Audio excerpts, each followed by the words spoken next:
John chapter 12. Then Jesus, 6 days before the Passover, came to Bethany, where Lazarus was, which had been dead, whom he raised from the dead.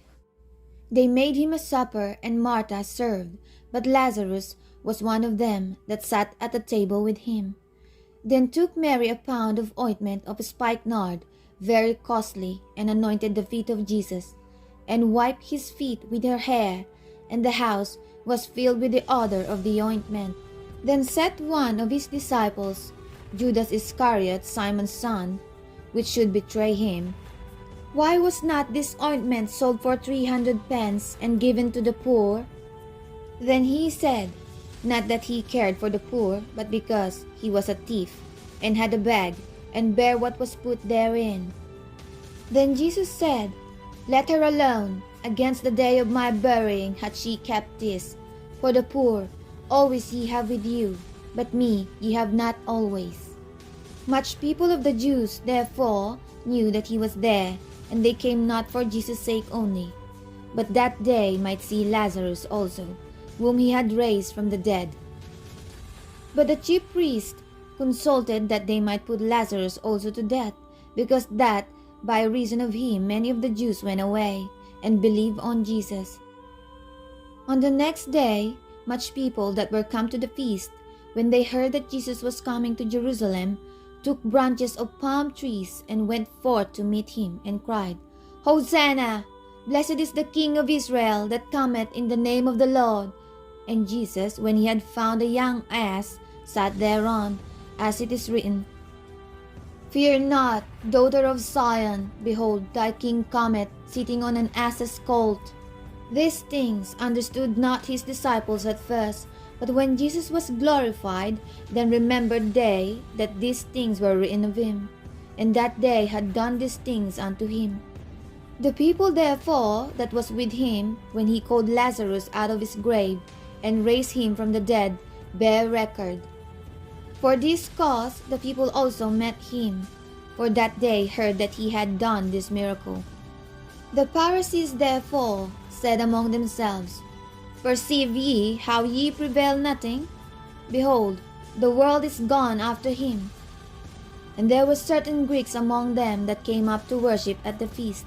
The same came therefore to Philip, which was of Bethsaida of Galilee, and desired him, saying, Sir, we would see Jesus. Philip cometh and telleth Andrew, and again Andrew and Philip tell Jesus.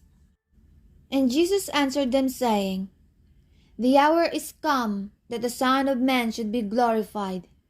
Verily, verily, I say unto you, except a corn of wheat fall into the ground and die, it abideth alone. But if it die, it bringeth forth much fruit.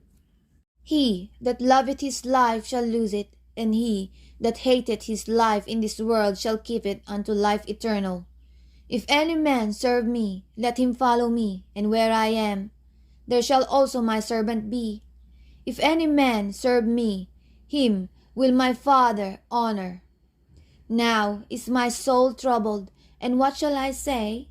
Father, save me from this hour. But for this cause came I unto this hour. Father, glorify thy name. Then came there a voice from heaven, saying, I have both glorified it, and will glorify it again. The people therefore that stood by and heard it said that it thundered. Others said, An angel spake to him. Jesus answered and said, This voice came not because of me, but for your sakes. Now is the judgment of this world.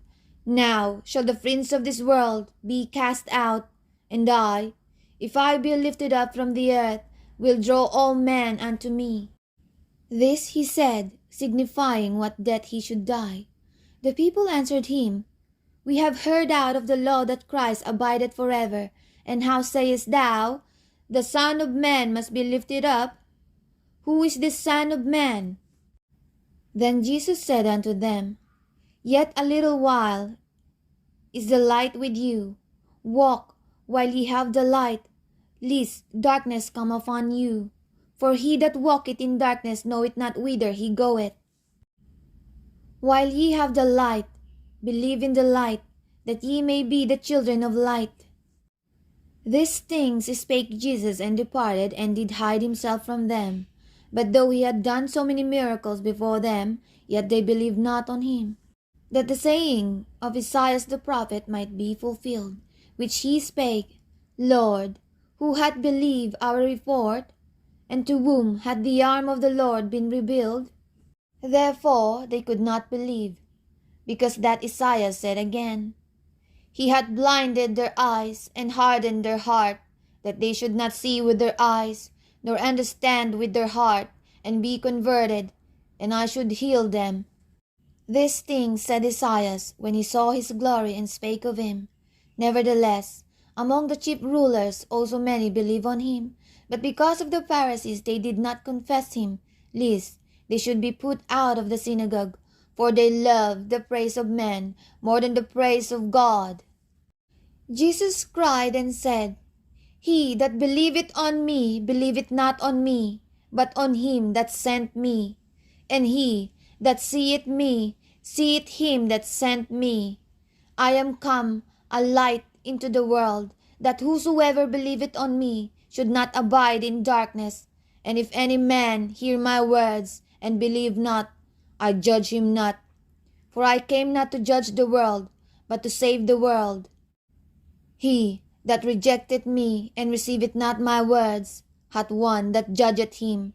The word that I have spoken, the same shall judge him in the last day. For I have not spoken of myself, but the Father which sent me. He gave me a commandment, what I should say, and what I should speak. And I know that his commandment is life everlasting. Whatsoever I speak therefore, even as the Father said unto me, so I speak.